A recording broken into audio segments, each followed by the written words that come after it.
வணக்கம். இந்திய நேரப்படி இரவு 8:30 மணி செய்திகள். முதலில் தலைப்பு செய்திகளை காணலாம்.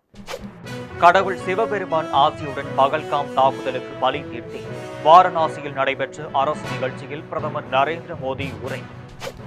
தேர்தல் ஆணையம் பிரதமர் நரேந்திர மோடியின் கைப்பாவையாக ஆகிவிட்டது. மல்லிகார்ஜுன கார்கே விமர்சனம். உத்தரமேரூர் தொகுதி திமுக நிர்வாகிகளுடன் ஆலோசனை நடத்தினார் முதலமைச்சர் மு.க.ஸ்டாலின். வேலைக்கார பெண் உட்பட 4 பெண்களை பாலியல் வன்கொடுமை செய்த வழக்கில் பிரஜ்வல் ரேவண்ணாவிற்கு வாழ்நாள் சிறை தண்டனை. பெங்களூரு மக்கள் பிரதிநிதிகள் சிறப்பு நீதிமன்றம் அதிரடி தீர்ப்பு. தமிழகத்தில் சூறாவளி சுற்றுப்பயணம் மேற்கொண்டு மக்களை சந்தித்து வரும் எடப்பாடி பழனிசாமி தூத்துக்குடியில் பனிமய மாதா ஆலயத்தில் வழிபாடு. டிஐஜி வருண்குமாருக்கு எதிராக அவதூறு கருத்துக்களை தெரிவிக்க நாம் தமிழர் சீமானுக்கு சென்னை உயர்நீதிமன்றம் தடை விதிப்பு. இனி விரிவான செய்திகளை காணலாம். கடவுள் சிவபெருமான் ஆசியுடன் பகல்காம் தாக்குதலுக்கு பலி தீர்த்தேன் என்று வாரணாசியில் நடைபெற்ற அரசு நிகழ்ச்சியில் பிரதமர் நரேந்திர மோடி தெரிவித்தார். உத்தரப்பிரதேச மாநிலம் வாரணாசியில் நடைபெற்ற அரசு நிகழ்ச்சியில் பிரதமர் நரேந்திர மோடி பங்கேற்று PM கிசான் திட்ட பயனாளிகளுக்கான 9,70,00,000 விவசாயிகளுக்கு 20வது தவணை தொகையாக தலா ரூபாய் 2,000 வீதம் ரூபாய் 20,500 கோடியை பிரதமர் நரேந்திர மோடி விடுவித்தார். மேலும் உத்தரப்பிரதேசத்தில் பல்வேறு முடிவுற்ற திட்டப் பணிகளை திறந்து வைத்த பிரதமர் நரேந்திர மோடி 2,183 கோடி ரூபாய் மதிப்பிலான 52 புதிய திட்டங்களுக்கு அடிக்கல் நாட்டி வைத்து உரையாற்றினார்.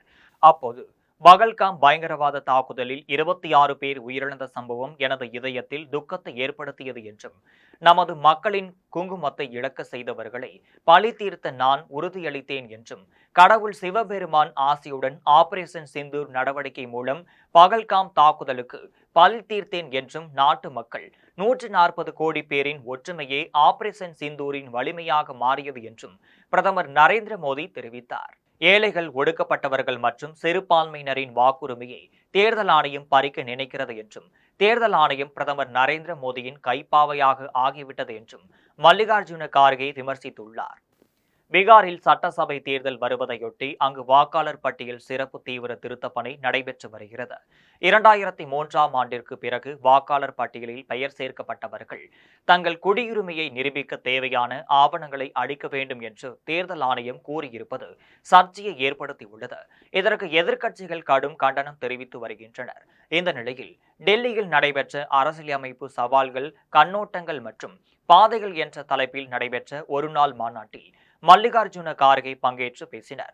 அப்போது பீகாரில் வாக்காளர் பட்டியல் சிறப்பு தீவிர திருத்த பணிகளின் கீழ் சுமார் 65 லட்சம் வாக்காளர்கள் வாக்குரிமையை இழந்துள்ளனர் என்றும், பாஜக ஆட்சியால் அதிருப்தியில் இருக்கும் ஏழைகள், ஒடுக்கப்பட்டவர்கள் மற்றும் சிறுபான்மையினரின் வாக்குரிமையை தேர்தல் ஆணையம் பறிக்க நினைக்கிறது எனவும், தேர்தல் ஆணையம் நரேந்திர மோடியின் கைப்பாவையாக மாறிவிட்டது எனவும் காங்கிரஸ் தலைவர் மல்லிகார்ஜுன கார்கே விமர்சித்துள்ளார். உத்தரமேரூர் தொகுதி திமுக நிர்வாகிகளுடன் முதலமைச்சர் மு.க.ஸ்டாலின் ஆலோசனை மேற்கொண்டார். 2026 சட்டசபை தேர்தலில் 200 தொகுதிகளில் வெற்றி பெற வேண்டும் என்ற இலக்கு நிர்ணயித்துள்ள முதலமைச்சர் மு.க.ஸ்டாலின் அதற்காக பல்வேறு நடவடிக்கைகளை மேற்கொண்டு வருகிறார். உறுப்பினர் சேர்க்கையை தீவிரப்படுத்தி வரும் அவர் திமுக நிர்வாகிகளையும் தொகுதி வாரியாக அழைத்து பேசி வருகிறார். உடன் பிறப்பே வா என்ற தலைப்பில் 234 தொகுதிகளிலும் உள்ள ஒன்றிய, நகர, பேரூர் கழக திமுக நிர்வாகிகளை அழைத்து முதலமைச்சர் மு.க.ஸ்டாலின் ஆய்வு செய்து வருகிறார். இதுவரை 42 தொகுதி நிர்வாகிகளை அவர் சந்தித்துள்ளார். இதற்கிடையே முதலமைச்சர் மு.க.ஸ்டாலினுக்கு சற்று உடல்நலக் குறைவு ஏற்பட்டதால் உடன்பிறப்பை வா நிகழ்ச்சி ஒத்திவைக்கப்பட்டது. தற்போது 12 நாட்களுக்கு பிறகு இன்று மீண்டும் உடன்பிறப்பை வா சந்திப்பு நிகழ்ச்சி சென்னையில் உள்ள திமுக தலைமை அலுவலகமான அறிவாலயத்தில் நடைபெற்றது. இன்று நடந்த சந்திப்பில் முதலமைச்சர் மு.க.ஸ்டாலின் உத்தரமேரூர் தொகுதியில் உள்ள ஒன்றிய, நகர, பேரூர் கழக நிர்வாகிகளை அழைத்து ஆலோசனை நடத்தினர். ஒவ்வொரு நிர்வாகியிடமும் அவர் கருத்துக்களை கேட்டறிந்தார். அப்போது திமுக வேட்பாளரை அதிக வாக்குகள் வித்தியாசத்தில் வெற்றி பெறுவதற்கு ஏற்ப தேர்தலில் பணியாற்ற வேண்டும் என்று முதலமைச்சர் மு.க.ஸ்டாலின் அறிவுறுத்தினர். வேலைக்கார பெண் உட்பட 4 பெண்களை பாலியல் வன்கொடுமை செய்த வழக்கில் பிரஜ்வல் ரேவண்ணாவிற்கு வாழ்நாள் முழுவதும் சிறை தண்டனை விதித்து பெங்களூரு மக்கள் பிரதிநிதிகள் சிறப்பு நீதிமன்றம் அதிரடி தீர்ப்பு அளித்துள்ளது.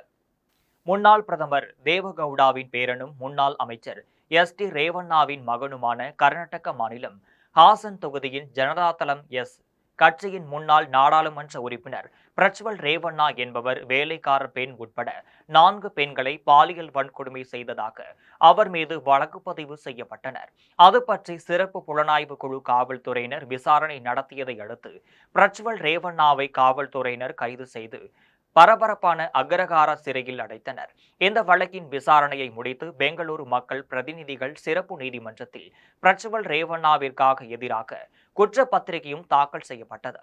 அதைத் தொடர்ந்து சிறப்பு நீதிமன்றத்தில் அந்த வழக்கு விசாரணை நடைபெற்றது. கடந்த 18ஆம் தேதி இந்த வழக்கில் அனைத்து தரப்பு வாதங்களும் நிறைவு பெற்று வழக்கின் தீர்ப்பு நேற்று அளிக்கப்பட்டது.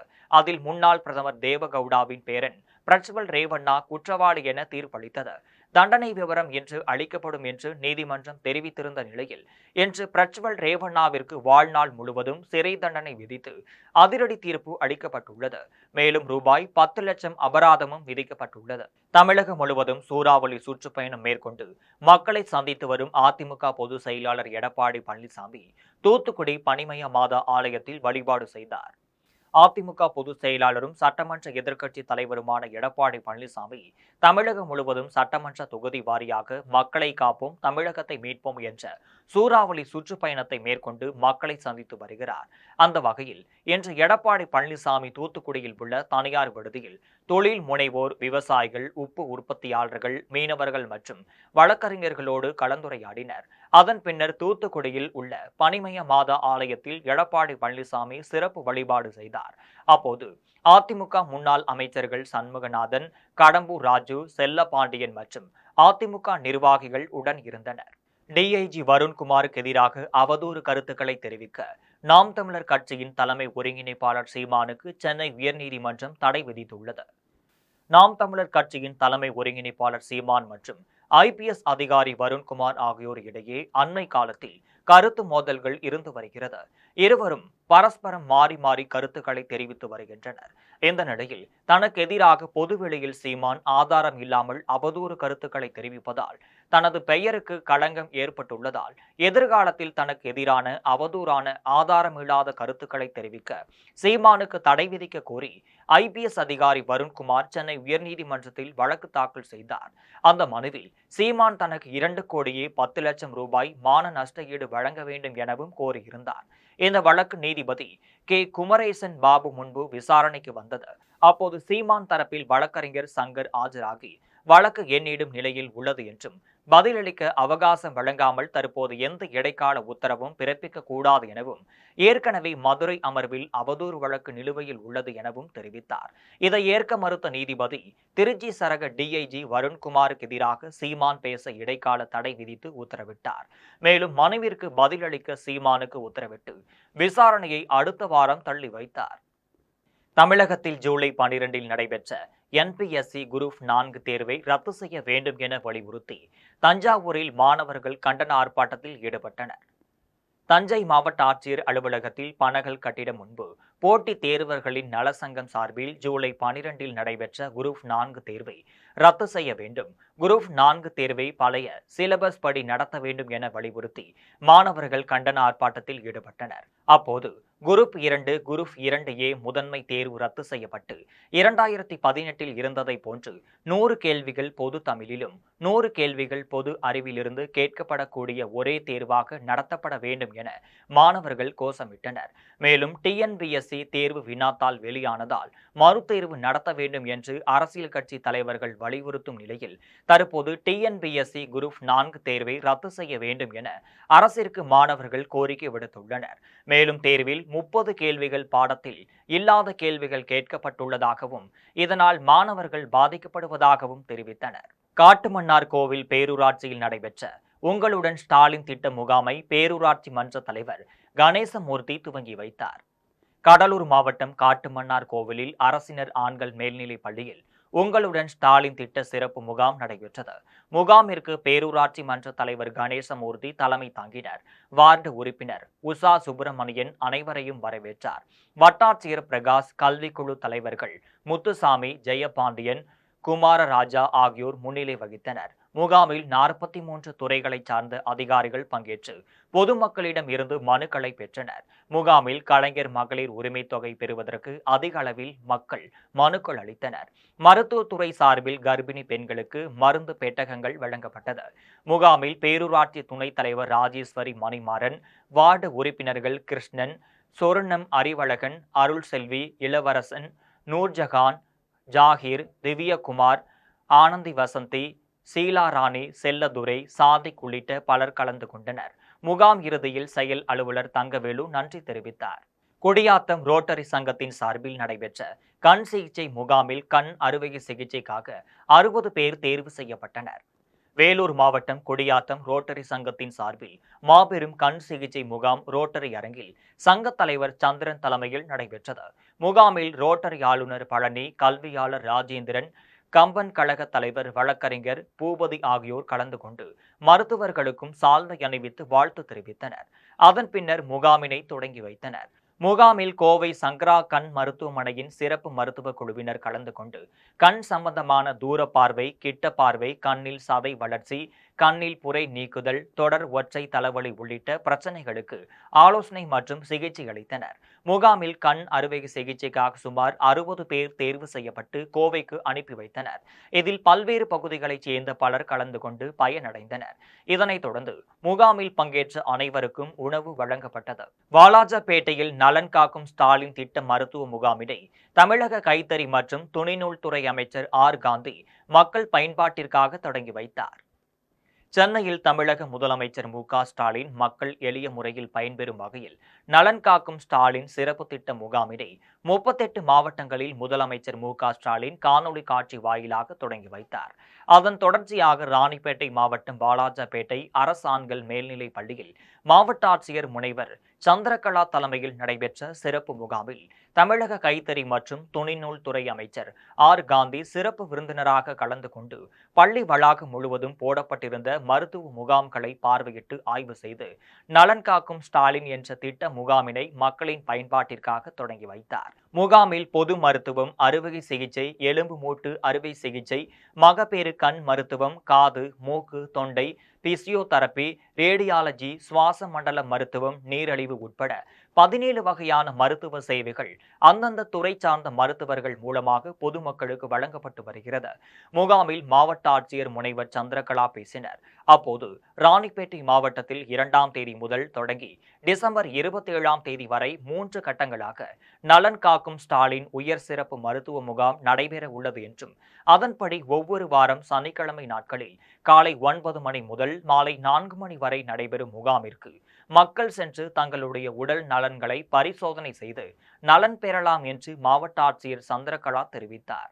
கொரியாவில் நடைபெற்ற ஏசியன் சாம்பியன்ஷிப் போட்டியில் தங்கப் பதக்கம் வென்ற 12ஆம் வகுப்பு மாணவிக்கு கிராம மக்கள் மேள தாளங்களுடன் உற்சாக வரவேற்பு அளித்தனர். மதுரை மாவட்டம் மேலூரை அடுத்த புது சுக்காம்பட்டியைச் சேர்ந்த ரகு சசிகலா தம்பதியின் மகளான யோகிதா மதுரையில் உள்ள தனியார் பள்ளியில் 12ஆம் வகுப்பு படித்து வருகிறார். இந்த நிலையில் இவர் கொரியாவில் நடைபெற்ற ஏசியன் சாம்பியன்ஷிப் போட்டியில் இந்தியன் பெண்கள் அணி சார்பில் ரோலர் ஸ்கேட்டிங் பிரிவில் பங்கேற்று தங்கப் பதக்கம் வென்றுள்ளார். இதனைத் தொடர்ந்து இன்று தனது சொந்த ஊரான மேலூர் வந்தபோது கிராம மக்கள் மற்றும் சட்டமன்ற உறுப்பினர் பெரிய புல்லான் உள்ளிட்டோர் மேளதாளம் முழங்க உற்சாக வரவேற்பு அளித்தனர். அப்போது கொரியாவில் நடைபெற்ற போட்டியில் எங்களது ஊர் மாணவி வெற்றி பெற்று தங்கப் பதக்கம் வென்றுள்ளது மேலூர் பகுதி மக்களுக்கு மேலும் பெருமை சேர்க்கிறது என்றும் இதனால் கிராமமே மகிழ்ச்சியில் ஆழ்ந்துள்ளதாகவும் கிராம மக்கள் தெரிவித்தனர். விருத்தாச்சலம் தனியார் திருமண மண்டபத்தில் நடைபெற்ற உங்களுடன் ஸ்டாலின் திட்ட முகாமினை நகர்மன்ற தலைவர் மருத்துவர் சங்கவி முருகதாஸ் துவங்கி வைத்து பொதுமக்களிடம் குறைகளை கேட்டறிந்து மனுக்களை பெற்றார். கடலூர் மாவட்டம் விருத்தாச்சலம் தனியார் திருமண மண்டபத்தில் நகராட்சி சார்பில் உங்களுடன் ஸ்டாலின் திட்ட முகாம் நடைபெற்றது. முகாமில் விருத்தாச்சலம் நகர்மன்ற தலைவர் மருத்துவர் சங்கவி முருகதாஸ் தலைமையேற்று துவங்கி வைத்தார். விருத்தாச்சலம் நகராட்சி ஆணையர் பானுமதி முன்னிலை வகித்தார். முகாமில் பங்கேற்ற பொதுமக்களின் குறைகளை கேட்டறிந்து நகரமன்ற தலைவர் சங்கவி முருகதாஸ் அவர்களிடம் மனுக்களை பெற்றுக் கொண்டார். முகாமில் மகளிர் உரிமை தொகை, புதிய குடும்ப அட்டை, ஆதார் பெயர் திருத்தம், முகவரி திருத்தம், புதிய ஆதார் அட்டை, இடம் இல்லாதவர்களுக்கு புதிய வீட்டுமனை பட்டா, 2 பெண் குழந்தைகள் பெற்றவர்களுக்கு அரசு வழங்கக்கூடிய நிதி உதவி, புதிய மின் இணைப்பு உள்ளிட்ட கோரிக்கை மனுக்கள் பெறப்பட்டது. மேலும் எருமனூர் பகுதியில் கடந்த 25 ஆண்டுகளுக்கு முன்பு ஆதிதிராவிடர் மக்களுக்கு கொடுக்கப்பட்ட இலவச வீட்டுமனை பட்டாவை கணினி சீட்டாவில் பதிவீடு செய்ய வேண்டும் என ஆதிதிராவிடர் மக்கள் மனு அளித்தனர். மனுக்களை தமிழ்நாடு அரசின் அனைத்து துறை அரசு அதிகாரிகள் பெற்றனர். இதில் நகராட்சி பொறியாளர் செல்வம், திமுக நகர செயலாளர் தண்டபாணி மற்றும் அரசு ஊழியர்கள் பலர் கலந்து கொண்டனர். ஓமலூர் ஆட்டு சந்தையில் ஆடிப்பெருக்கை முன்னிட்டு ஆடுகள் வரத்து அதிகரித்து காணப்பட்ட நிலையில் விற்பனை மந்தமானதால் ஆடு விவசாயிகள் ஏமாற்றத்துடன் ஆடுகளை திரும்ப அழைத்துச் சென்றனர். சேலம் மாவட்டம் ஓமலூரில் புகழ்பெற்ற ஆட்டுச்சந்தை சனிக்கிழமை தோறும் நடைபெற்று வருகிறது. ஓமலூர் சுற்றுவட்டார பகுதிகள் மற்றும் பல்வேறு மாவட்டங்களில் இருந்தும் ஆடு விவசாயிகள் ஆடுகளை விற்பனைக்கு கொண்டு வருவது வழக்கமாக இருந்து வருகிறது. மேலும் இந்த ஆடுகளை வாங்குவதற்கும் பல்வேறு ஊர்களில் இருந்தும் இறைச்சி விற்பனைக்காக வியாபாரிகள் மற்றும் பொதுமக்கள் ஆர்வத்துடன் வருகை தருகின்றனர். இந்த நிலையில் ஆடிப்பெருக்கு மற்றும் ஞாயிறு விடுமுறை தினம் உள்ளிட்ட காரணங்களால் 500க்கும் மேற்பட்ட வெள்ளாடு மற்றும் செம்மறி ஆடுகள் சந்தைக்கு விற்பனைக்கு வந்தனர். உயிருடன் ஆடு 1 கிலோ 700 என்ற கணக்கில் முழு ஆடு விலை நிர்ணயம் செய்யப்பட்டதாலும் ஆடிப்பெருக்கை முன்னிட்டு சந்தையில் ஆடுகள் அதிக அளவு குவிந்ததாலும் எதிர்பார்க்கப்பட்ட விலை கிடைக்காததால் ஆடு விவசாயிகள் ஏமாற்றத்துடன் ஆடுகளை திரும்ப அழைத்துச் சென்றனர். குடியாத்தம் நகரில் நடைபெற்ற உங்களுடன் ஸ்டாலின் முகாமை கோட்டாட்சியர் சுப்புலட்சுமி, நகர்மன்ற தலைவர் சவுந்தரராஜன் ஆகியோர் தொடங்கி வைத்தனர். வேலூர் மாவட்டம் குடியாத்தம் நகராட்சிக்குட்பட்ட 10, 11, 12 ஆகிய வார்டுகளுக்கான மக்களுடன் ஸ்டாலின் முகாம் பல மணி நேர சாலையில் உள்ள தனியார் பள்ளியில் நடைபெற்றது. முகாமில் குடியாத்தம் நகராட்சி தலைவர் சவுந்தரராஜன், வருவாய் கோட்டாட்சியர் சுப்புலட்சுமி ஆகியோர் கலந்து கொண்டு முகாமினை தொடங்கி வைத்தனர். அதன் பின்னர் நீண்ட வரிசையில் நின்று கொண்டு பொதுமக்கள் அளித்த மனுக்களை பெற்றுக் கொண்டனர். முகாமில் 16 துறைகளைச் சேர்ந்த பல்நோக்கு அதிகாரிகள் பங்கேற்றனர். இதனைத் தொடர்ந்து முகாமில் பெறப்பட்ட மனுக்களின் மீது தகுதியின் அடிப்படையில் உடனடியாக தீர்வு காணும் வகையில் வீட்டு வரி, பெயர், முகவரி மாற்றம், குடும்ப அட்டை திருத்தம், மின்துறையில் பெயர் மாற்றம் செய்வதற்கான ஆணையினை நகராட்சி தலைவர் சவுந்தரராஜன் வழங்கினர். இதில் குடியாத்தம் நகராட்சி ஆணையாளர் மங்கையகரசன், வட்டாட்சியர் பழனி, நகர்மன்ற உறுப்பினர் பாபு, புவியரசி உட்பட பலர் கலந்து கொண்டனர். கோவையில் தாய்ப்பாலை கொடுப்பதன் அவசியம் குறித்த பொதுமக்களிடையே விழிப்புணர்வு ஏற்படுத்தும் வகையில் பேரணி நடைபெற்றது. ஒவ்வொரு ஆண்டும் ஆகஸ்ட் மாதம் தாய்ப்பால் விழிப்புணர்வு மாதமாக கொண்டாடப்பட்டு வருகிறது. அந்த வகையில் இன்று கோவை பந்தய சாலை பகுதியில் தாய்ப்பால் அவசியம் குறித்த விழிப்புணர்வு பேரணி நடைபெற்றது. பெண்கள் அமைப்புகள் நடத்திய இந்த பேரணியை மாநகர காவல் ஆணையர் சரவண சுந்தர் கொடியசைத்து துவங்கி வைத்தார். பேரணியில் பெண்கள், செவிலியர்கள், கல்லூரி மாணவிகள் என 200க்கும் மேற்பட்டோர் கலந்து கொண்டு தாய்ப்பால் அளிப்பதினால் பெண்களின் உடல்நலம் பாதிக்கும் என்ற சில வழிகாட்டுதல்களை அகற்றிவிட்டு தாயை இழந்த குழந்தைகளுக்கு தாய்ப்பால் கொடுக்க பெண்கள் அனைவரும் முன்வர வேண்டும் என செவிலியர்கள் வலியுறுத்தினர். நான் சாந்தி பாலசண்முகம், கோயம்புத்தூர் வெஸ்ட்லேருந்து பேசுகிறேங்க. நான் கோயம்புத்தூர் இன்னவியல் கிளப் ஆஃப் கோயம்புத்தூர் வெஸ்ட்லேருந்து பேசுகிறேன். இப்போ நாளாக இந்த தாய்ப்பால் கொடுக்கறது முதல்ல அசிங்கம்னு நினச்சிட்டு இருந்தாங்க. இப்போ அதோட முக்கியத்துவம் எல்லா லேடிஸ்க்கு, எல்லாத்துக்கும், பொண்ணுங்களுக்கெல்லாம் தெரிஞ்சு இப்போ அதோட அவேர்னஸ் அதிகம் ஆனதுனால இன்னும் கொஞ்சம் அந்த விழிப்புணர்வு ஏற்படுத்தணுங்கிறதுக்காக தான் நாங்கள் இதை ரெடி பண்ணியிருக்கிறோம். கிட்டத்தட்ட இதில் ஒரு 150 பேர் நர்சஸும் ஜாயின் பண்ணியிருக்காங்க, அப்புறம் ஸ்டூடெண்ட்ஸும் ஜாயின் பண்ணியிருக்காங்க. எல்லோரும் சேர்ந்து இந்த ரேலி இப்போ நடத்த போகிறோம். Thank you so much. சத்தீஸ்கரில் கேரள கன்னியாஸ்திரிகள் கைது செய்யப்பட்டதை கண்டித்து கோவையில் துறவியர் பேரவையினர் மனித சங்கிலியில் ஈடுபட்டனர். கேரளாவைச் சேர்ந்த 2 கன்னியாஸ்திரிகள் சத்தீஸ்கரில் கைது செய்யப்பட்டதை கண்டித்து நாடு முழுவதும் பல்வேறு அமைப்பினர் தங்கள் கண்டனங்களை பதிவு செய்து வருகின்றனர். அதன் தொடர்ச்சியாக கோவை மாவட்ட துறவியர் பேரவை சார்பில் அருட்சகோதரிகள் பங்கேற்று கோரிக்கைகள் எழுதப்பட்ட வாசகங்கள் அடங்கிய பதாகைகளை கையில் ஏந்தியபடி கவன ஈர்ப்பு மனித சங்கிலி போராட்டத்தில் ஈடுபட்டனர். ரேஸ்கோர்ஸ் பகுதியில் நடைபெற்ற மனித சங்கிலியில் தமிழ்நாடு சிறுபான்மை ஆணைய தலைவர் ஜோ அருண், ஆணைய உறுப்பினர் முகமது ரஃபி உட்பட நூற்றுக்கணக்கான அருட்சகோதரர்கள் கலந்து கொண்டு குற்றமற்ற சகோதரிகளை விடுதலை செய்ய வேண்டும் என வலியுறுத்தினர். முன்னதாக மாநில சிறுபான்மை ஆணைய தலைவர் ஜோ அருண் செய்தியாளர்களை சந்தித்து பேசினார். அப்போது சத்தீஸ்கரில் கட்டாயம் மதம் மாற்றம் செய்ய முயன்றதாக கேரளாவைச் சேர்ந்த மேரி மற்றும் வந்தனா பிரான்சிஸ் ஆகிய கன்னியாஸ்திரிகள் கைது செய்யப்பட்டது நாடு முழுவதும் கொந்தளிப்பை ஏற்படுத்தி உள்ளது என்றும் தெரிவித்தார். இந்த கோயம்புத்தூர் துறவியர் பேரவையினுடைய சார்பாகவும் இந்த பேரணியை நடத்துகிறோம். சத்தீஸ்கரில் 2 சகோதரிகள் கைது செய்யப்பட்டிருக்கிறார்கள். வந்தனா பிரான்சிஸ், பிரீத்தி மேரி என்கிற வயது மிகுந்த அருட்சகோதரிகளை அருட்சகோதரிகளை சார்ந்த சபையை சார்ந்தவர்களை கைது செய்திருக்கிறார்கள். காரணங்கள் வலுக்கட்டாயமாக மதமாற்றம் செய்கிறார்கள், ஆள் கடத்துகிறார்கள் என்கிற பொய்யான குற்றத்தை சாட்டி அவர்களை கைது செய்திருக்கிறார்கள். அவர்கள் எல்லோரும் அந்த முழுக்க அந்த சபை ஏழைகளுக்கும் சிறுபான்மை மக்களுக்கும் வறியவர்களுக்கும் எங்குமே அவர்களை அன்பி செல்ல முடியாத தூர பகுதிகளிலும் மலைப்பாங்கான பகுதிகளிலும் வாழுகிற மக்களுடைய மேம்பாட்டுக்காக உழைக்கிற அருட்சகோதரிகளை கைது செய்திருக்கிறார்கள். அந்த கைது செய்ததற்கு கண்டனம் தெரிவித்தும் அந்த கைது செய்த அருட்சகோதரிகளை விடுதலை செய்ய வேண்டும். ஜாமீனில் வருவதை விட அவர்கள் முழுமையாக விடுதலை செய்யப்படும். இதற்கு காரணமாக யார் இருந்தார்களோ அவர்கள் கைது செய்யப்பட வேண்டும் என்கிற ஒரு கோரிக்கையை வைத்து இது அமைதியான பேரணி நடந்தது. செயற்கை பற்களை பொருத்தும் பல் மருத்துவர்களுக்கான உலகளவிலான மாநாடு சென்னை நந்தம்பாக்கம் வர்த்தக மையத்தில் நடைபெற்றது. பற்கள் பொருத்துதல் பொதுமக்கள் நலவாழ்வில் ஏற்படுத்தும் தாக்கம், பற்களை பொருத்தும் மருத்துவத்தில் கண்டுபிடிக்கப்பட்டுள்ள புத்தாக்கம் ஆகியவை குறித்து அனைவரும் அறிந்து கொள்ளும் வகையில் சென்னை நந்தம்பாக்கம் வர்த்தக மையத்தில் பல் மருத்துவர்களுக்கான உலகளவிலான மாநாடு நடைபெற்றது. மாநாட்டை தமிழ்நாடு மருத்துவ பல்கலைக்கழகத்தின் துணைவேந்தர் நாராயணசாமி தொடங்கி வைத்து பேசினார். அப்போது பல் மருத்துவத்தில் உலகளவில் ஏற்பட்டுள்ள புதிய கண்டுபிடிப்புகளை இந்திய கல்வியிலும் மருத்துவத்திலும் புகுத்துதல் பற்றி விளக்கினர்.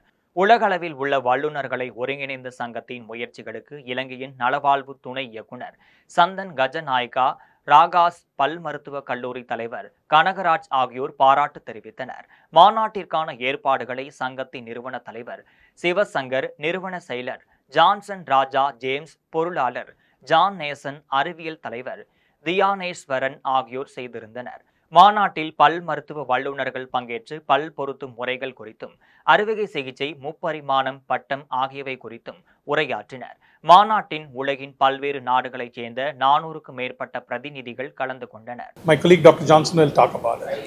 அனைவருக்கும் காலை வணக்கம். நான் டாக்டர் ஜான்சன், செயலாளர், Indian association of oral and dental, doctor Sivasankar, தலைவர். இந்த அசோசியேஷன் ஆனது தொடங்கி ஒரே வருடத்தில் இன்று ஒரு international conference, global summit, India முழுவதும் இருந்து ஒரு 400க்கும் மேற்பட்ட பல் மருத்துவர்கள் மற்றும் ஸ்ரீலங்கா, நேபாள், சரௌண்டிங் கண்ட்ரீஸ்லேருந்தும் டாக்டர்ஸ் வந்திருக்காங்க. இந்த கருத்தரங்கமானது டென்டல் இம்ப்ளான்ட், செயற்கை வேர் மூலமாக பல் பொருத்துவதற்கான ஒரு கருத்தரங்கமாகும். தொடங்கி வைத்தது vice chancellor of MGR medical university doctor Narayanasamy மற்றும் அநேக சிறப்பினர் வந்து இந்த கருத்தரங்கை சிறப்பித்துள்ளார். இந்த கருத்தரங்கம் மூலம் நமது நாட்டில், குறிப்பாக சவுத் இந்தியா, பல் மருத்துவத்தை பற்றியும் மாங்காட்டில் நடைபெற்று வரும் பூங்கா பணிகளை காஞ்சிபுரம் மாவட்ட சிறப்பு கண்காணிப்பு அதிகாரி கந்தசாமி ஆய்வு செய்தார். மாங்காடு நகராட்சிக்குட்பட்ட அடிசன் நகர் பகுதியில் புதிதாக பூங்கா அமைக்கும் பணி நடைபெற்று வருகிறது. இந்த பணிகளை காஞ்சிபுரம் மாவட்ட சிறப்பு கண்காணிப்பு அதிகாரி கந்தசாமி, காஞ்சிபுரம் மாவட்ட ஆட்சியர் கலைச்செல்வி மோகன் ஆகியோர் அதிகாரிகளுடன் நேரில் சென்று ஆய்வு மேற்கொண்டனர். அப்போது மாங்காடு நகராட்சி நிர்வாகம் சார்பில் புதிதாக கட்டப்பட்டு வரும் பூங்காவை பசுமை பூங்காவாக மாற்றும் வகையில் அந்த பகுதி முழுவதும் மரக்கன்றுகள் நடும் நிகழ்ச்சி நடைபெற்றது.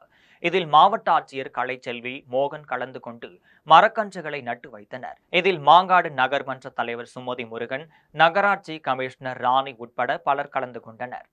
எந்த ஒரு அடையாளமின்றி பணம் கேட்கும் 2 நபர்களை பார்த்து ஓட்டுநர் ஒருவர் யார் நீங்கள் என்றும், அடையாள அட்டை உள்ளதா என்றும் கேள்வி எழுப்பி வாக்குவாதத்தில் ஈடுபட்டார்.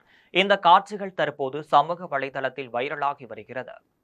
தமிழகத்தின் 2வது பெரிய நகரமாக வளர்ந்து வரும் கோவையின் உட்கட்டமைப்பை வலுப்படுத்த நடவடிக்கைகள் தேவை என பல தரப்பினரும் கோரிக்கை விடுத்து வருகின்றனர். இந்த நிலையில் கோவை மரப்பாலம் பகுதியில் மேம்பால பணிகள் நடைபெற்று வருவதால் அந்த சாலையில் வாகனங்கள் செல்ல முடியாத நிலையில் மதுக்கரை சுங்கச்சாவடியின் வழியாக வாகனங்கள் சென்று வருகின்றனர். மேலும் உள்ளூர் வாகனங்கள் 2-3 முறைக்கு மேல் பயன்படுத்துவதால் அதற்கு சுங்க கட்டணம் வசூல் செய்கின்றனர். இந்த நிலையில் மாவட்ட ஆட்சியர் இன்று முதல் 35 ரூபாய் கட்டணம் வசூலிக்கப்படும் என்றும் அறிவிப்பு வெளியிட்ட நிலையில் ஆட்சியரின் உத்தரவை மீறி ரூபாய் 55 வசூல் செய்து வருவதாகவும் வாகன ஓட்டுநர்கள் குற்றம் சாட்டுகின்றனர். இதற்கிடையே மதுகரை சுங்கச்சாவடியில் அடையாள அட்டை போன்ற எந்த ஒரு அடையாளமுமின்றி பணம் கேட்கும் 2 நபர்களை பார்த்து ஓட்டுநர் ஒருவர் யார் நீங்கள் என்று அடையாள அட்டை உள்ளதா என்றும் கேள்வி எழுப்பி வாக்குவாதத்தில் ஈடுபட்டார். இந்த காட்சிகள் தற்போது சமூக வலைதளத்தில் வைரலாகி வருகிறது. உயர் ரக பரிசோதனை மற்றும் சிகிச்சைகள் வழங்கும் வகையில் நலன் காக்கும் ஸ்டாலின் திட்டம் கன்னியாகுமரி மாவட்டத்தில் தொடங்கப்பட்டது. தமிழ்நாட்டில் உள்ள 38 மாவட்டங்களிலும் மருத்துவ மற்றும் மக்கள் நல்வாழ்வுத்துறை சார்பில் நலன் காக்கும் ஸ்டாலின் மருத்துவ முகாம்கள் நடத்தப்பட உள்ளன. இந்த மருத்துவ முகாம் திட்டத்தினை சென்னையில் முதலமைச்சர் மு.க. ஸ்டாலின் இன்று தொடங்கி வைத்தார். அந்த வகையில் கன்னியாகுமரி மாவட்டத்தில் உயர் ரக பரிசோதனை மற்றும் சிகிச்சைகள் வழங்கும் வகையில் நலம் காக்கும் ஸ்டாலின் திட்டம் கன்னியாகுமரி மாவட்டத்தில் மாவட்ட ஆட்சியர் அழகுமீனா தலைமையில் தொடங்கப்பட்டது. முகாமில் மேயர் மகேஷ்குமார், நாடாளுமன்ற உறுப்பினர் விஜய் வசந்த், சட்டமன்ற உறுப்பினர் பிரின்சிஸ் ராஜேஷ்குமார், துணை மேயர் மேரி பிரின்ஸ் லதா, மருத்துவக் கல்லூரி முதல்வர் சுரேஷ் பாலன், மண்டல தலைவர் ஜவஹர் உள்ளிட்ட பலர் கலந்து கொண்டனர். முகாமில் 100க்கும் மேற்பட்ட பொதுமக்கள் வருகை தந்து தங்கள் உடல்நிலையை பரிசோதனை செய்து கொண்டனர். ஆடிப்பெருக்கு திருநாளையொட்டி நிலக்கோட்டை மலர் சந்தையில் பூக்கள் அதிக விலைக்கு விற்றதால் விவசாயிகள் மகிழ்ச்சி அடைந்தனர். ஆடிப்பெருக்கு திருநாள் தமிழகம் எங்கும் சிறப்பாக கொண்டாடப்பட்டு வருகிறது. இந்த நிலையில் திண்டுக்கல் மாவட்டம் நிலக்கோட்டை மலர் சந்தையில் ஆடிப்பெருக்கு திருநாளையொட்டி அதிக அளவிலான பூக்கள் விற்பனைக்கு கொண்டு வரப்பட்டனர். மல்லிகைப்பூ 1 கிலோ ரூபாய் 900 முதல் ரூபாய் 1000 வரை விற்பனையானது. இதேபோல் பிச்சிப்பூ ரூபாய் 400க்கும், முல்லைப்பூ ரூபாய் 500க்கும், கனகாம்பரம் ரூபாய் 600க்கும் விற்பனையானது. மாலை தொடுக்கப்படும் கதம்ப பூக்களுக்கும் நல்ல விலைக்கு விற்கப்பட்டது. நாட்டு சம்மங்கி ரூபாய் 450க்கும், செவ்வந்தி ரூபாய் 300க்கும், செண்டு மல்லி ரூபாய் 100க்கும், ரோஸ் ரூபாய் 200க்கும் விற்பனையானது. மலர் சந்தைக்கு கொண்டு வரப்பட்ட அனைத்து பூக்களும் நல்ல விலை கிடைத்ததால் விவசாயிகள் மகிழ்ச்சி அடைந்தனர். வேடச்சந்தூர் அருகே தனியார் நூற்பாலையில் மின்பெட்டியில் பழுது பார்த்தபோது மின்சாரம் தாக்கப்பட்ட எலக்ட்ரீசியன் படுகாயமடைந்து மருத்துவமனையில் அனுமதிக்கப்பட்டு சிகிச்சை பெற்று வருகிறார். திண்டுக்கல் மாவட்டம் வேடச்சந்தூரை அடுத்த திருக்கம்பட்டியைச் சேர்ந்த சசிகுமார் என்பவர் கடந்த 10 ஆண்டுகளுக்கு மேலாக ஸ்ரீராமபுரத்தில் உள்ள தனியார் நூற்பாலையில் எலக்ட்ரீசியனாக வேலை பார்த்து வருகிறார். இந்த நிலையில் நூற்பாலையில் உள்ள அதிக மின்சக்தி கொண்ட மின் பெட்டியில் எலக்ட்ரீசியன் சசிகுமார் பழுது பார்த்தபோது முறையாக மின் இணைப்பை கவனிக்காமல் மின் பெட்டியை தொட்டதும் மின்சாரம் பாய்ந்து தூக்கி வீசப்பட்ட சசிகுமார் படுகாயமடைந்தார். இதனை கண்ட சக பணியாளர்கள் சசிகுமாரை மீட்டு முதலுதவி சிகிச்சைக்காக வேடச்சந்தூர் அரசு மருத்துவமனைக்கு கொண்டு சென்றனர். அங்கு அவருக்கு மருத்துவர்கள் தீவிர சிகிச்சை அளித்து மேல் சிகிச்சைக்காக மதுரை தனியார் மருத்துவமனைக்கு அனுப்பி வைத்தனர். முறையான பாதுகாப்பு மற்றும் முன்னெச்சரிக்கை இன்றி பணியாற்றியதே விபத்திற்கு காரணம் என சக பணியாளர்கள் தெரிவித்தனர். சத்தீஸ்கர் மாநிலத்தில் கன்னியாஸ்திரி அருட் சகோதரர்கள் கைது செய்யப்பட்டதை கண்டித்து ஸ்ரீபெரும்புதூரில் காங்கிரஸ் கட்சியின் சிறுபான்மை துறை சார்பில் காங்கிரஸ் கட்சியினர் கண்டன ஆர்ப்பாட்டத்தில் ஈடுபட்டனர். சத்தீஸ்கர் மாநிலம் கன்னியாஸ்திரி அருட் சகோதரர்கள் கைது செய்யப்பட்டதை கண்டித்து காஞ்சிபுரம் மாவட்டம் ஸ்ரீபெரும்புதூர் நகராட்சியில் காஞ்சிபுரம் மாவட்ட காங்கிரஸ் கட்சியின் சிறுபான்மை துறை சார்பில் மாவட்ட தலைவர் முருகன் சாந்தகுமார் தலைமையில் கண்டன ஆர்ப்பாட்டம் நடைபெற்றது. ஆர்ப்பாட்டத்தில் தமிழ்நாடு காங்கிரஸ் கமிட்டியின் பஞ்சாயத்து சங்கத்தின் மாநில தலைவர் சசிகுமார், காஞ்சிபுரம் மாவட்ட காங்கிரஸ் கட்சியின் மாவட்ட பொறுப்பாளர் தலைவர் அருள்ராஜ் ஆகியோர் கலந்து கொண்டு கண்டன உரையாற்றினர். அப்போது கன்னியாஸ்திரி அருட் சகோதரிகளை விடுவிக்க வேண்டும் என வலியுறுத்தினர். ஆர்ப்பாட்டத்தில் ஸ்ரீபெரும்புதூர் பகுதி அருட்தந்தை மற்றும் அருட் சகோதரர்கள் காங்கிரஸ் கட்சியின் ஸ்ரீபெரும்புதூர் கிழக்கு மாவட்ட தலைவர் புஷ்பராஜ் முருகேசன், வளர்புரம் செல்வராஜ், பீமன் தாங்கல் கருணன், கேவலூர் ரவி, வள்ளக்கோட்டை புண்ணியநாதன், ஸ்ரீபெரும்புதூர் நிர்வாகிகள் புவனா, தேவகி, ஜீவானந்தம், பக்ரிசாமி, ஏகாம்பரம், நாராயணன், சிவா உட்பட பலர் கலந்து கொண்டு கண்டன கோஷங்களை எழுப்பினர். பொள்ளாச்சி மகாலிங்கம் தொழில்நுட்ப கல்லூரியின் 22ஆம் ஆண்டு பட்டமளிப்பு விழா சிறப்பாக நடைபெற்றது. பொள்ளாச்சியில் டாக்டர் மகாலிங்கம் பொறியியல் தொழில்நுட்ப கல்லூரியின் 22ஆம் ஆண்டு பட்டம் விழா நாச்சிமுத்து கவுண்டர் நூற்றாண்டு விழா அரங்கத்தில் நடைபெற்றது. விழாவை MCETயின் தலைவர் டாக்டர் மாணிக்கம் தொடங்கி வைத்து பட்டதாரிகளின் சாதனைகளை எடுத்து கூறினர். விழாவில் பங்கேற்றவர்களை கல்லூரியின் முதல்வர் டாக்டர் பி. கோவிந்தசாமி வரவேற்றார். அதன் பின்னர் கல்வி மற்றும் ஆராய்ச்சி சிறப்புகள் அடங்கிய கல்வி அறிக்கையை சமர்ப்பித்தார். மேலும் டாக்டர் மகாலிங்கம் பொறியியல் மற்றும் தொழில்நுட்ப கல்லூரி தமிழகத்தில் 3 முறை ஏ கிரேட் மதிப்பீட்டினை பெற்றுள்ள கல்வி நிறுவனம் என்றும் அடுத்த 7 ஆண்டுகள் வரை இந்த மதிப்பீடு நடைமுறையில் இருக்கும் என்றும் 4ற்கு 3.59 மதிப்பீடு பெற்றுள்ளது என்றும் கல்லூரியின் முதல்வர் டாக்டர் பி கோவிந்தசாமி தெரிவித்தார். மேலும் தாய் நிறுவனமான நாச்சிமுத்து இண்டஸ்ட்ரியல் அசோசியேஷன் இந்தியாவின் சிறந்த பணியிடங்களில் ஒன்றாக அறிவிக்கப்பட்டுள்ளது எனவும் இது தரவரிசையில் இந்தியாவின் 16வது இடத்தையும் ஆசியாவின் 64வது இடத்தையும் பெற்றுள்ளது என்றும் தெரிவித்தார்.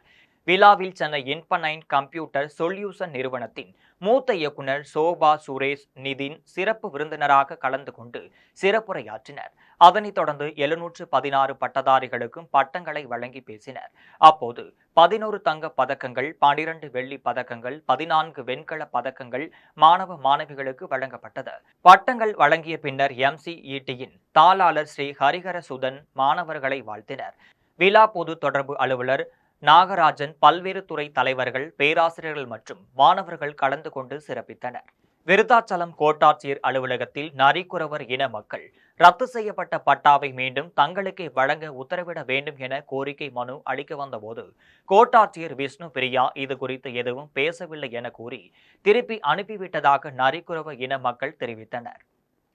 கடலூர் மாவட்டம் விருத்தாச்சலம் கோட்டாட்சியர் அலுவலகத்தில் திட்டக்குடி தாலுகா ராமநத்தம் பகுதியில் வசிக்கும் 72 நரிக்குறவ குடும்பத்தினருக்கு கடந்த 2000வது ஆண்டில் பட்டா கொடுக்கப்பட்டதில் 57 குடும்பத்தினரின் பட்டாக்களை எந்தவித முன் அறிவிப்புமின்றி ரத்து செய்துவிட்டு தற்போது வேறு இன மக்களுக்கு பட்டா மாற்றம் செய்துள்ளதாக கூறி நரிக்குறவ இன மக்கள் திட்டக்குடி வட்டாட்சியரிடம் மனு அளித்தனர். மனுவின் மீது நடவடிக்கை மேற்கொள்ளாத நிலையில் விருத்தாச்சலம் கோட்டாட்சியரிடம் மனு அளிக்க வந்தனர். மனு அளிக்க கோட்டாட்சியர் அலுவலகத்திற்குள் சென்றபோது தங்களை சந்திக்க மறுத்த கோட்டாட்சியர் விஷ்ணு பிரியா இது குறித்து எதுவும் பேசவில்லை என கூறி திருப்பி அனுப்பிவிட்டதாகவும் நரிக்குறவ இன மக்கள் தெரிவித்தனர். மேலும் தமிழக முதலமைச்சர் இந்த பிரச்சனையில் தலையிட்டு ரத்து செய்யப்பட்ட 57 குடும்பத்தினரின் பட்டாவை எங்களுக்கு மீண்டும் வழங்கி எங்கள் வாழ்வாதாரத்தை காப்பாற்ற வேண்டும் என நரிக்குறவ இன மக்கள் கேட்டுக்கொண்டனர். இதை ரத்து பண்ணுறதுக்கு அவங்க பர்மிஷன் கூட எங்ககிட்ட கேட்கல, எங்களுக்கு பர்மிஷனும் தெரிவிக்கல. இது மாதிரி சூழ்நிலையில் இருக்கும்போது நாங்கள் எங்கள் இன மக்கள் எப்படி வாழ்றது? எங்கள் இன மக்களுக்கே எங்களுக்கே பட்டா வழங்கியிருந்தால் கூட பெருமையாக இருக்கலாம். மற்றவர்களை உட்கார வச்சா நாங்கள் எப்படி ஒருத்தருக்கு ஒருத்தர் வாழ்கிற கனவுகள், எங்களுடைய நரிக்குறவர்களுடைய கலாச்சாரமே அழிஞ்சு போயிடும், எங்கள் சமுதாயமே அழிஞ்சு போயிடும். இதை அழிய விடாமல் அரசாங்கம் பார்த்து நடவடிக்கை எடுத்து எங்களுடைய பட்டாவுக்கு எங்களுக்கு பட்டா பண்ணி தரணும். 0 பாயிண்டில் இருக்க பட்டா உடைச்சு தருமாறு கேட்டுக்கொள்கிறோம். எங்களை அலோட் பண்ணுறது கூட இல்லை சார். ஒவ்வொரு ஆஃபீஸ்லையும் எவ்வளோ போராடுறோம், எவ்வளவு இதே டிஆர்ஓ ஆஃபீஸுக்கு கூட வந்தால் கூட முதல்ல அவங்க கோவம் தான் படுறாங்க. அவங்க செய்கிற தப்புக்கு நாங்கள் என்ன பண்ணுவோம்? எங்கள் மக்கள் படிப்பறிவு இல்லாதவங்க தான். அவங்க பாட்டுக்கு வலுவலும் தான் கத்துவாங்க. அதை அரசாங்கம் புரிஞ்சுக்கிட்டு அதை செயல்படுத்தி எங்களுக்கு கொடுக்கணுமா இல்லையா? நேற்று நடந்த பிரச்சனையை பேசலான்னு அலோவ் பண்ணல. ஆடி 3ஆம் வெள்ளிக்கிழமையை முன்னிட்டு கோவையில் அமைந்துள்ள ஸ்ரீ மூகாம்பிகை அம்மனுக்கு காய்கறி அலங்காரம் செய்யப்பட்டு சிறப்பு பூஜைகள் நடைபெற்றது. கோவை இடையார்பாளையம் பகுதியில் அமைந்துள்ள ஸ்ரீதாய் மூகாம்பிகை அம்மன் திருக்கோவிலில் உள்ளூர் மக்கள் மட்டுமல்லாமல் பல்வேறு மாவட்டங்களைச் சேர்ந்த பக்தர்கள் வந்து தரிசனம் பெற்று செல்கின்றனர். இந்த நிலையில் அம்மனுக்கு உகந்த மாதமாக கருதப்படும் ஆடி மாதத்தில் அம்மனுக்கு ஒவ்வொரு வெள்ளிக்கிழமைகளிலும் சிறப்பு பூஜைகளும் அபிஷேக ஆராதனைகளும் நடைபெறுவது வழக்கம். அதன்படி ஆடி 3ஆம் வெள்ளிக்கிழமையை முன்னிட்டு ஸ்ரீ மூகாம்பிகை அம்மன் சேல அலங்காரத்தில் பக்தர்களுக்கு காட்சியளித்தார். அதனைத் தொடர்ந்து செந்தில் சுமதி குடும்பத்தினர், சரவணன் கலா குடும்பத்தினர், சரவணன் ஜனனி குடும்பத்தார் மற்றும் கிஷோர் கௌசிகா குடும்பத்தினர் ஆகியோர் ஏற்பாட்டில் மணிகண்ட சிவச்சாரியர்கள் தலைமையில் அம்மனுக்கு காய்கறி அலங்கார பூஜை நடைபெற்றது. இதில் ஏராளமான பக்தர்கள் கலந்து கொண்டு ஸ்ரீதாய் மூகாம்பிகை அம்மனை வழிபட்டனர். விழாவில் பங்கேற்ற பக்தர்களுக்கு அன்னதானம் வழங்கப்பட்டது. இத்துடன் ஜெம் செய்திகள் நிறைவடைகின்றன. கடவுள் சிவபெருமான் ஆசியுடன் பகல்காம் தாக்குதலுக்கு பலி தீர்த்தி வாரணாசியில் நடைபெற்ற அரசு நிகழ்ச்சியில் பிரதமர் நரேந்திர மோடி உரை. தேர்தல் ஆணையம் பிரதமர் நரேந்திர மோடியின் கைப்பாவையாக ஆகிவிட்டது. மல்லிகார்ஜுன கார்கே விமர்சனம். உத்தரமேரூர் தொகுதி திமுக நிர்வாகிகளுடன் ஆலோசனை நடத்தினார் முதலமைச்சர் மு.க. ஸ்டாலின். வேலைக்கார பெண் உட்பட 4 பெண்களை பாலியல் வன்கொடுமை செய்த வழக்கில் பிரஜ்வல் ரேவண்ணாவிற்கு வாழ்நாள் சிறை தண்டனை. பெங்களூரு மக்கள் பிரதிநிதிகள் சிறப்பு நீதிமன்றம் அதிரடி தீர்ப்பு. தமிழகத்தில் சூறாவளி சுற்றுப்பயணம் மேற்கொண்டு மக்களை சந்தித்து வரும் எடப்பாடி பழனிசாமி தூத்துக்குடியில் பனிமய மாதா ஆலயத்தில் வழிபாடு. டிஐஜி வருண்குமாருக்கு எதிராக அவதூறு கருத்துக்களை தெரிவிக்க நாம் தமிழர் சீமானுக்கு சென்னை உயர்நீதிமன்றம் தடை விதிப்பு. மீண்டும் செய்திகள் நள்ளிரவு 12 மணிக்கு. உடனுக்குடன் செய்திகளை காண gemlive.tv என்ற இணையதளத்தில் இணைந்திருங்கள். நன்றி, வணக்கம்.